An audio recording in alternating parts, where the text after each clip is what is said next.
Right now, in a region where a single waterway moves more oil than most countries consume in a year, a massive transformation is quietly taking shape. We're talking about a plan worth $330 billion, an amount so large it could buy every person in a small country a new car. And this plan could permanently change who controls the world's most important oil corridor. If you've ever wondered why gas prices jump when tensions spike in the Middle East, or why one narrow stretch of water matters so much, you're about to understand exactly why this matters to you, your wallet, and your future. The Strait of Hormuz is not just a channel of water. It's a bottleneck, a choke point, where roughly 20% of the world's oil passes through every single day.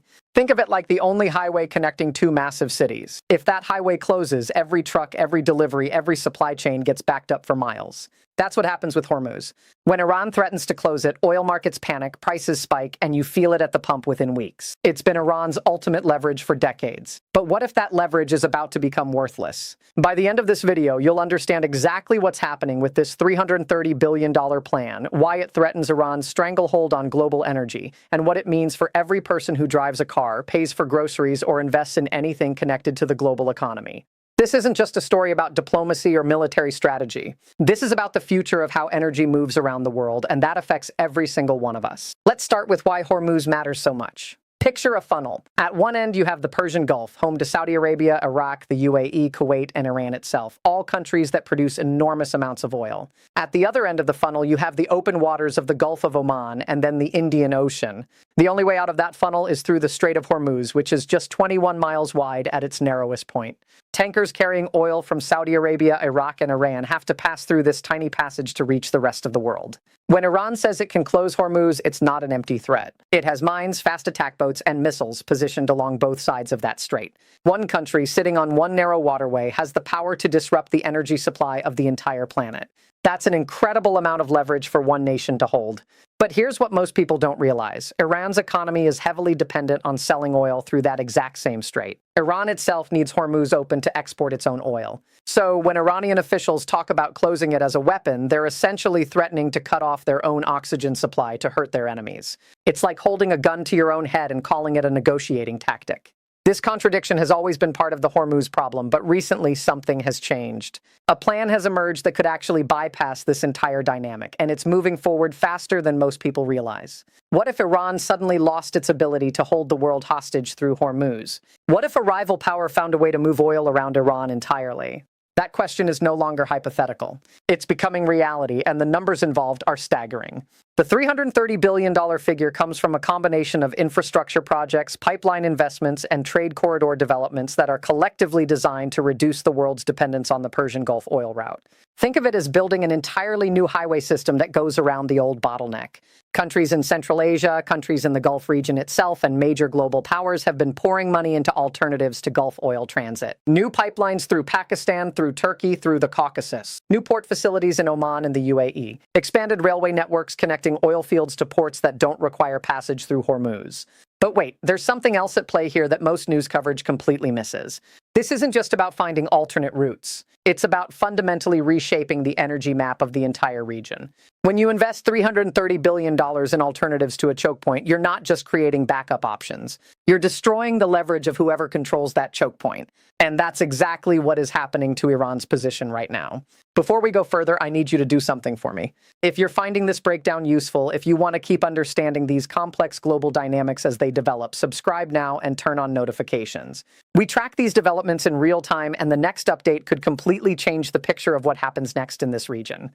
Hit that subscribe button and I'll make sure you don't miss the critical updates that matter. Now, let's go deeper into what's really driving this transformation and why it matters so much. The key to understanding this $330 billion shift is something called the Belt and Road Initiative, China's massive global infrastructure program. China has been quietly investing in energy infrastructure across Asia, the Middle East, and Africa for over a decade now. Much of that investment has been specifically focused on creating oil import routes that don't rely on sea lanes controlled by the United States or vulnerable to Iranian threats. China, which is the world's largest oil importer, has a massive strategic interest in ensuring it can get energy supplies without being held hostage by any single country or waterway. Consider this. China imports more oil than any other country on Earth. Most of that oil comes from the Middle East and Africa, and it has to pass through either the Strait of Hormuz or the Strait of Malacca to reach Chinese ports. Both of those choke points represent enormous vulnerability. If tensions escalate between China and any country that controls those passages, China's entire economy could grind to a halt within weeks. That's why China has been investing heavily in pipelines from Central Asia, in ports in Myanmar, in rail connections through Pakistan. Every piece of that infrastructure represents an alternative route that bypasses the sea lanes where China would be most vulnerable. But here's where it gets really interesting for the Hormuz situation specifically. China has been working with Pakistan on something called the China-Pakistan Economic Corridor, which includes not just roads and railways, but also new energy infrastructure. There's been extensive discussion about an oil pipeline that would run from Gwadar port in Pakistan directly into China, allowing oil from the Persian Gulf to reach China without ever passing through the Strait of Hormuz. Oil would be shipped from Gulf ports to Gwadar, then piped overland through Pakistan into China. This corridor has already seen tens of billions in investment, and it's being expanded. Alongside that, Saudi Arabia and the UAE have been building new pipeline capacity that bypasses Hormuz. The East-West pipeline in Saudi Arabia can move oil from the Persian Gulf to the Red Sea, where it can be shipped through the Bab el-Mandeb Strait instead of Hormuz. The UAE has built the Abu Dhabi Oil Company's pipeline system that does something similar. These pipelines were originally built for different purposes, but they've been expanded and upgraded repeatedly over the past several years, and the combined capacity is now significant. Why does this matter for Iran's leverage? Here's the critical insight. Iran's power to threaten Hormuz only works if the world has no alternatives. If oil buyers can source their supplies through pipelines that avoid Hormuz entirely, if they can receive oil from ports that don't require passage through Iranian-controlled waters, then Iran's threats become empty. Iran can say it will close Hormuz all it wants, but if the oil is already flowing through other channels, that threat means nothing. And that's exactly what this $330 billion investment is designed to achieve. Think about it from the perspective of an oil buyer in Asia. You have a choice. You can buy oil that has to pass through Hormuz, which means it could be disrupted by Iranian military posturing, sanctions, or actual conflict. Or you can buy oil that's delivered through a pipeline, which is secure and can't be threatened by naval action. Which would you choose if the pipeline option was available and economically competitive? You'd choose the pipeline option every time. And that's what the buyers are doing. Iranian oil exports have been dramatically reduced over the past several years due to sanctions. But even beyond sanctions, countries have been diversifying their supply chains to reduce reliance on routes through Hormuz. This is where the real story lies. Iran has been building its military capability around the ability to threaten Hormuz for decades. IRGC, Iran's Islamic Revolutionary Guard Corps, has developed an extensive network of small boats, mines, missiles, and submarines specifically designed to threaten commercial shipping in the strait. This is Iran's strategic deterrent. It's ace in the hole. But a deterrent is only valuable if it threatens something that matters. If the oil is no longer flowing through Hormuz, if the shipping traffic has dropped because alternatives exist, then all of that military investment becomes worthless. Iran would be pointing a very expensive gun at an empty room. Have you ever invested in something based on one assumption only to find out that the entire premise has shifted underneath you? That's what's happening to Iran right now, and most people haven't noticed. The economic calculation is even more stark when you look at the numbers. Iran earns roughly $100 billion per year from oil exports in good years. That revenue funds the government, the military, and the IRGC's operations across the region. If Iran's ability to threaten Hormuz loses its deterrent value, if countries no longer need to take Iranian threats seriously because they've built alternatives, then Iran's strategic position deteriorates rapidly. Countries that once negotiated with Iran because they feared Hormuz disruption will have less reason to accommodate Iranian demands. Sanctions that were maintained partly because of Hormuz concerns become easier to enforce. The entire diplomatic and economic framework that has surrounded Iran for decades shifts. This is why the $330 billion figure matters. It's not just about building some pipelines and calling it a day. It's about fundamentally restructuring the energy security architecture of the entire region. Every dollar invested in alternatives is a dollar of strategic value extracted from Iran's position. And the investment keeps growing. New projects are announced regularly. Upgrades to existing infrastructure are constantly underway. The momentum is clearly in one direction. But I want to pause here and address something important. Could Iran's leverage actually increase in the short term?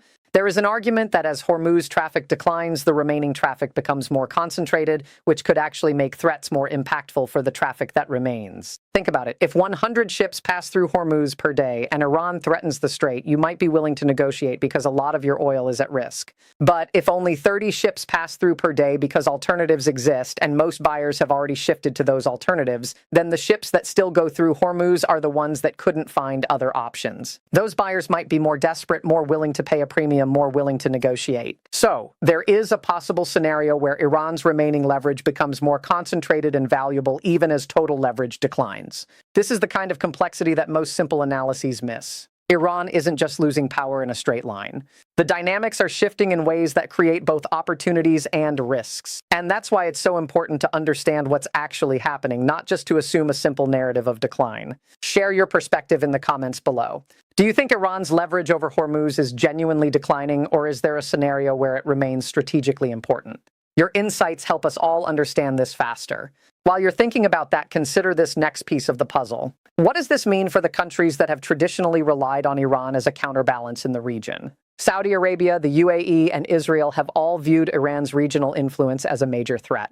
They've been willing to work with the United States to contain Iran, partly because of Iran's ability to threaten Hormuz. If that leverage declines, does the strategic calculus change for these countries? Do they become more willing to negotiate with Iran, or do they become more aggressive because Iran's main defensive capability has been eroded? The answers to these questions will shape the Middle East for decades. And they're unfolding right now in real time as that $330 billion transformation takes shape. Let's look at what happens next. There are several key indicators to watch in the coming weeks and months. First, track the volume of oil flowing through alternative routes, the pipelines through Pakistan, the shipments going through the Red Sea and Bab el-Mandeb, the port expansion in Oman. If those numbers are growing, the transformation is accelerating. Second, watch for new infrastructure announcements. Every new pipeline, every new port facility, every new rail connection represents more investment in the alternatives to Hormuz architecture. Third, pay attention to Chinese energy policy announcements. China is the driving force behind much of this investment, and China's strategic calculations will determine how fast the transformation proceeds. But here's what I think is the most important indicator of all. Watch what Iran does with its military posture. If Iran recognizes that its Hormuz leverage is eroding, it has two options. It can try to accelerate the timeline of its threats using the remaining window of leverage while it still exists. Or it can pivot to a different strategic approach, building new capabilities that maintain relevance in a world where Hormuz matters less. The first option creates short-term tension and risk. The second option suggests a longer-term strategic adaptation. Which path Iran chooses will tell us a lot about how this story unfolds. For ordinary people watching this from anywhere in the world, the implications are real. Global oil prices are influenced by Hormuz stability. When Hormuz is stable, oil tends to be cheaper and more predictable. When tensions rise, prices spike and stay volatile until the situation calms. If this transformation reduces the strategic importance of Hormuz over time, it could mean more stable energy prices, less vulnerability to Middle Eastern disruptions, and a more diverse global energy system. That's good for consumers everywhere. But it could also create new tensions as power dynamics shift in the region, and those tensions could have their own unpredictable effects. The stakes are enormous, and the timeline is moving faster than most people realize. A $330 billion investment program doesn't happen overnight, but it's also not something that takes decades to show results. Every year that passes, the infrastructure grows more robust. The alternatives become more competitive, and Iran's position becomes more precarious. The next 5 years will be critical. The decisions being made right now by governments and corporations in Asia, in the Middle East, and Europe will determine whether this transformation accelerates or stalls. Here's what you need to watch for specifically. In the next 30 days, look for any new pipeline inauguration announcements, particularly from Pakistan, Turkey, or the Gulf states. In the next 90 days, watch for Chinese diplomatic visits to the region that might include new investment pledges. In the next 6 months, track whether Iranian military rhetoric around Hormuz changes tone, either becoming more aggressive or more resigned. These indicators will tell you whether the transformation is on track or facing obstacles. The bottom line is this: Iran has built its regional strategy around the power of Hormuz for more than 40 years. That power is being systematically undermined by investments designed to create alternatives. The $330 billion figure represents the accumulated commitment to those alternatives, and it's growing every year. If current trends continue, Iran's ability to threaten the world's oil supply through Hormuz will diminish significantly over the coming decade. That would represent one of the most profound shifts in Middle Eastern geopolitics in modern history. What happens to a country when its main source of strategic leverage disappears? That's not a rhetorical question. It's a real scenario unfolding right now, and its outcome will affect every person on Earth who depends on oil, gas, or any product made from petroleum. The Strait of Hormuz has been one of the most strategically important pieces of geography on the planet for half a century. The plan that's being built around it might be about to change that forever. If you found this breakdown valuable, subscribe for our next deep dive. We're already tracking the next major development in this story, and it could change everything we just discussed. The transformation of the global energy map is one of the most important stories of our time, and you deserve to understand it as it happens. Thank you for watching, and I'll see you in the next one.